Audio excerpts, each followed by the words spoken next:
exciting. We managed to get through over the first hurdle, and now we've got a one-off game at Wembley, which is exciting and nerve-wracking, and it's one that hopefully will come out on top.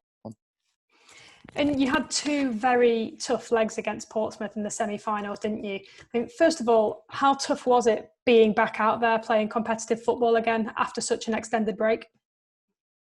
Yeah, it was strange. We obviously had around sort of 10, 12 weeks off. It was a long time in the end, and we never actually knew when the games were going to be at the start of that. So we didn't actually ever really sort of stop. So we sort of just continued. So I think it was probably more fatigue than anything going back into the games rather than being rusty or anything like that. They were both cagey games. I thought it was always going to be tough. Portsmouth are a very good side, and it was a difficult game at their place, and so it was at our place. And we're thankful we got through, and we know there's more to come. That's the good thing. We know there's definitely more from us and from the style we want to play. And obviously, the second leg went to extra time and went to penalties. It went the full stretch. Just how difficult was that for you, not just physically, but mentally as well? Yeah, I think mentally it was really, especially when I came off the pitch. I mean, it was easier when I was on it. When I came off in the second leg, mentally watching, it's horrible. You can't affect it in any way. And, the boys stood up to the test. As I said, penalties is a bit of a lottery, and, luckily it worked out well for us. And the boys done really well in the pens. All five of them were great finishes, and Eastie does what Eastie does and comes up with a big save. And obviously in the games themselves, you went behind in both legs, but obviously you managed to find a way back into the game. Was that something that ever played on your mind whilst you were out there on the pitch, or did you always feel comfortable that you'd have what it takes to come back and get back into the game? I think in the first leg, we were really disappointed with the way we started. We didn't play how we had planned at all. And they came out quick, and it was difficult for us to get a foothold in the game. And after they scored, I think it sort of brought us to life, and a little bit of individual brilliance from Marcus got us back into the game. And after that, I think we sort of weathered the storm. And I think that was the main thing from the first game, was to make sure that we were in the tie, and we definitely were. And going back to our place, we knew our home form was good. It is really good, so we knew we could progress there. And obviously, I know Oxford have experienced promotion before, but I also know it's been different with no fans in the ground the past couple of games. But what was it like at full time after that shootout win? Because Carl Robinson mentioned something in one of his interviews. There was it was quite an emotional dressing room. Did it take a while for it to sink in that you'd reached a playoff final to play for a place in the Championship? Yeah, I think so. I think obviously just the emotions from everything, from the game, just from there being no one there, takes its toll. And I think when everyone got in there, everyone was excited, but at the same time, we've only done half a job. We've got to go play a really tough Wycombe side at Wembley now to get to the Championship. But the boys were obviously buzzing. Who wouldn't be? We get to go to such an iconic stadium like Wembley, and still have that chance of progressing to the Championship, which was what the goal was from day one. And it's a quick turnaround as well, isn't it? Obviously, the final's on Monday. There's not an awful lot of preparation time. Is that better or worse, do you think? I think it's better. I was literally just saying to my wife that Monday seems like ages away, especially after we literally went Friday, Monday in the two legs. So, hopefully it'll give us all time to recover properly, and hopefully it'll be a really good contest and a good one to watch. And I'm just excited. It's great to be going back to Wembley. It's such an iconic stadium. Obviously, it is a shame that there won't be anyone there, but that's part and parcel of life at the moment. There's a lot worse things that are going on. So just to have the chance to be able to step out there and hopefully get promoted, it's going to be fantastic. And I'm going to come on to Wembley and the final itself in a moment, but just want to talk about the League One season generally, ignoring the fact that it had to end early. Throughout the season, it's been incredibly close, hasn't it? There were genuinely about 10 teams within a realistic fighting chance of promotion at one point. Just how competitive has it been this season? Yeah, very competitive. Felt sorry for a few teams that missed out on the playoffs, because it was incredibly tight. I think you saw from second place all the way down to eighth, there was a point in it. So it's crazy how tight it has been. Obviously, Coventry were the only ones who sort of really had a bit of distance between the rest of the chasing pack. So yeah, it's been a very competitive league. I think it was close at the bottom of the table as well.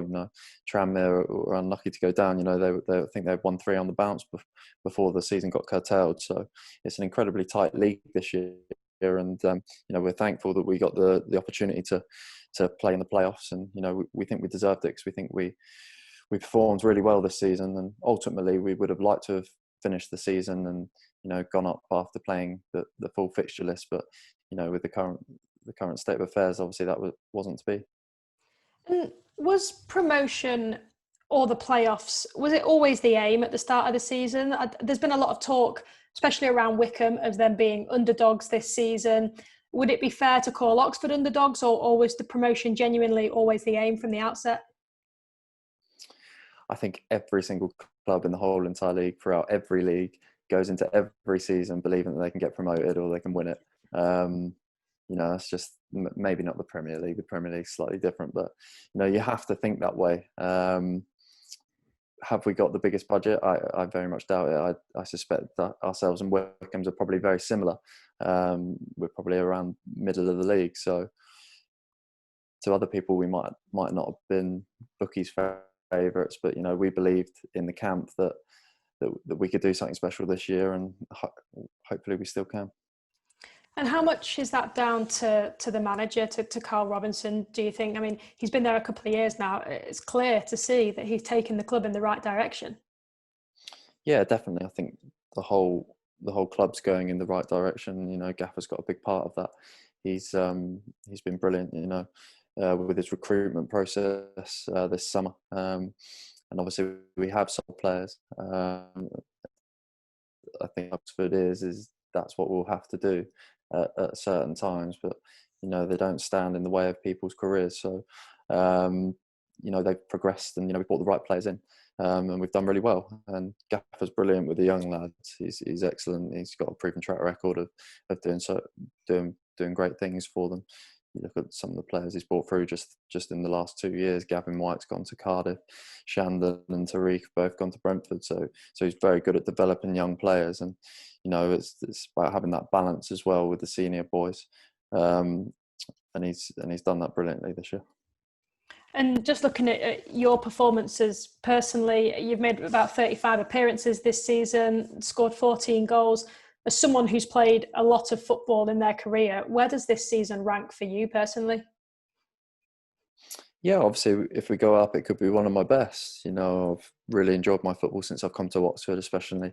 It took me a little while to settle in. I think sort of the first 6 months probably didn't perform as well as I'd like, but since then I've performed pretty consistently, and this year's been really good to play with. The boys that just the way we play as well.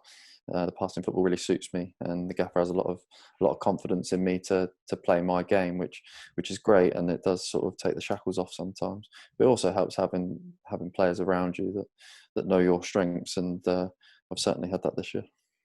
I don't know if you know this, but according to the stats, you've been directly involved in 24 goals in all competitions this season. That's including the 14 goals and 10 assists, which is apparently the most goal involvements that you've ever had in a single season in your career. So as far as the stats go, it's your best season. Would you agree? Yeah, that's nice to hear. Well, yeah, it probably is. Obviously, the ultimate goal is promotion, which will determine if it's the best season, because it's not all an individual thing, is it? You want to achieve something as a team, and if we can achieve that, it will just be the icing on the cake to my personal season. And you've won promotion a number of times before. I know you won promotion with Wolves from League One. You've won promotion with Bolton as well, both to the Championship. First of all, I mean, they must be great memories for you to look back on. Yeah, obviously it's amazing to get promotions. You never know if you're even going to get one in a career. So to have two's obviously really good, and I'd love to make it three. We actually do have a little board with all the stats of our sort of physical attributes, and right next to it we've got a column with promotions. So it'd be nice to turn that to a three. And you've played for a lot of different managers as well throughout your seasons and your success as a player. Obviously, each manager has been different to work with, but has each manager brought something different out in you each time and helped you develop as a player as you got older? Yeah, definitely. Every manager has different ways of doing things, so it's all about adapting yourself and also trying to build a relationship with them, because it is a working relationship. You have to understand them, and they have to understand you. And I seem to have got that really, really good with the gaffer here, and hopefully that will continue. And obviously, Monday is a slightly different situation. It's a playoff final. It's a bit more of a one-off game.